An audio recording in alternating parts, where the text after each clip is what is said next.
Pabiling suspendido ang dalaw sa pamilya sa mga binilanggo sa Mandawi City Jail human sa dugong insidente niadtong miaging Lunes diin gikamatay sa usa ka inmate human kini pusila samtang moasumir na ang bag-ong warden sa mong prisuhan. Si Nico Serino sa report. Sa gawa sa Mandawi City Jail na abtanamo, kini usa ka ginang nga naabot. Bit-bit niya ang pagkaon og tubig nga iyang ihatod alang sa iyang anak nga binilanggo.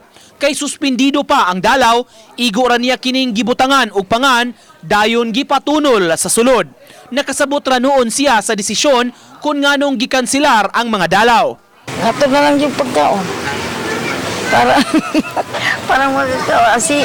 Bisan pag yun ani, wala yun ani, sige mag-gimingatod. Ang ubang bisita sa mga persons deprived of liberty o PDL, igo na lang sab mitunol sa ilang mga dala alang sa ilang pamilya. Matag Martes, Huwebes, Sabado ug Domingo ang schedule sa dalaw sa pasilidad.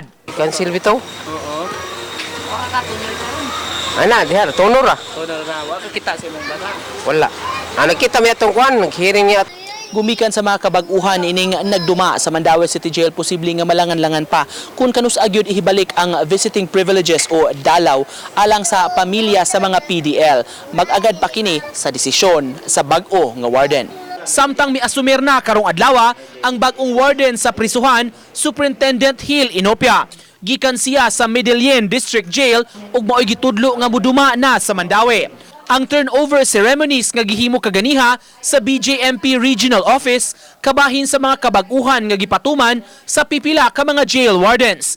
Si outgoing Mandawi Warden Superintendent Jesse Kalumpang mauna ang muduma sa Lapu-Lapu City Jail. Dili na noon bag-o kang inopya ang Mandawi Jail kay na-assign na siya kaniadto.